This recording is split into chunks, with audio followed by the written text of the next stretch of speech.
Phil Polomsky, class of '92. Quick thanks to Professor Jacket for setting this up tonight. I work for a private trading firm in the historical Trinity building, which is right near Trinity Church, dead ends into Wall Street. And I was on the third floor of that building when the first plane hit that day. Where we were, it didn't seem like a big event, and the thought of leaving wasn't in our minds at that point. We did have traders on the 16th floor, and that building shook enough that they left, and they came down, and some expressed a concern that we get out as well. 18 minutes passed until the second one hit, and I do remember looking over the Trinity Church and looking at the church and the cemetery. There's two cemeteries on both sides of the church, and seeing all the office paper that had littered it. At that point, when the second one hit, we knew that we needed to get out of there. By the time I exited the building and headed south on Broadway to get to Wall Street, we were being hit with debris at that point from the second explosion. When I was down on Wall Street, people were pretty frantic.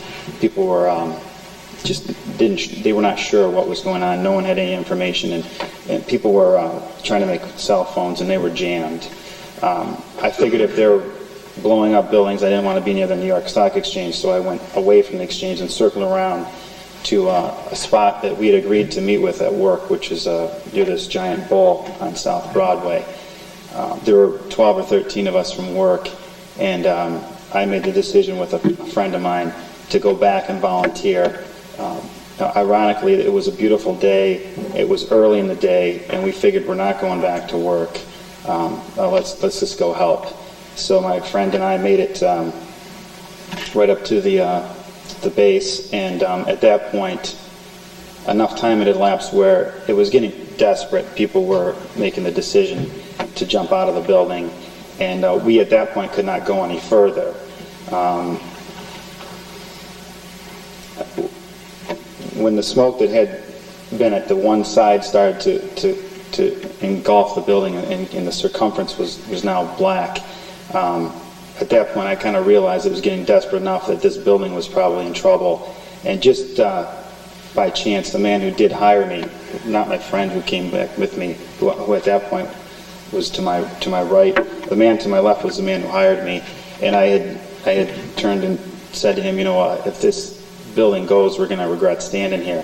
And no sooner had I said that, by the time I turned my head back to look upward, the smoke that had been going straight up came straight out, and that's when 50 stories of the World Trade Center started to collapse. At that point, it was really like a slow motion.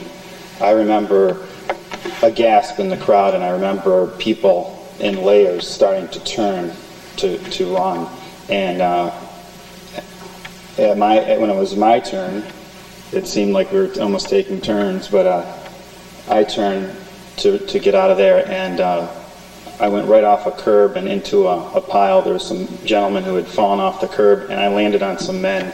People started landing on top of me, and I remember pulling myself out of a pile thinking, I'm not going to get trampled to death.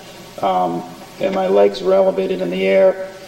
I took no more than 10 steps once I got out of that pile, and I took cover under or behind a van where another individual already was taking cover.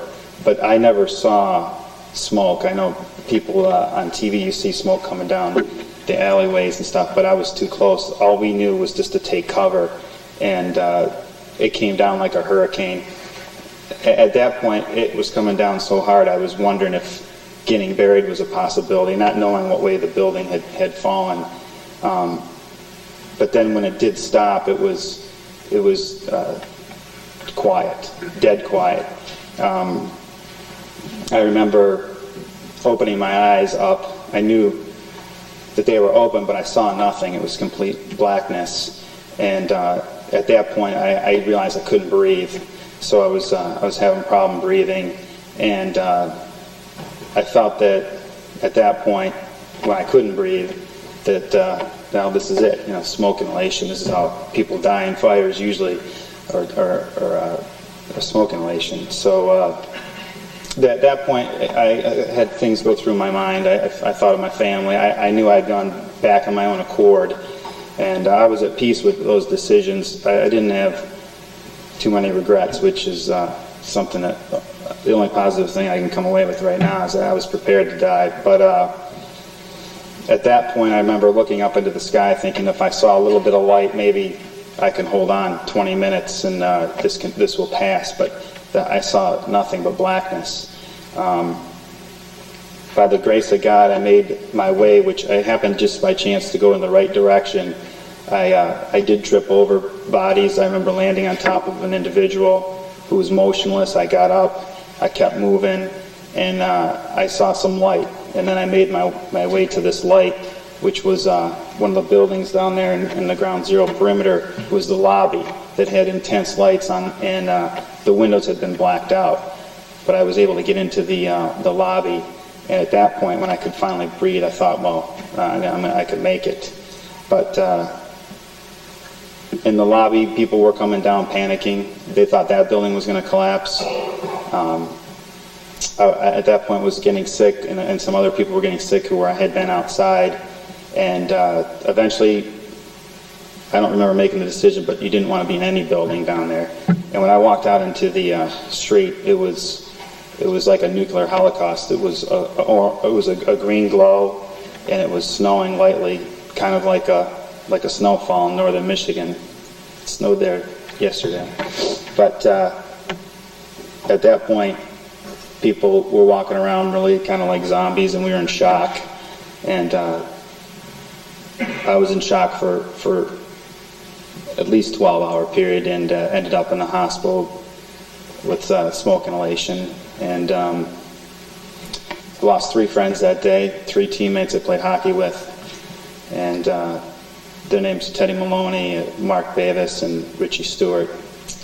But that's my story, and thanks for having us.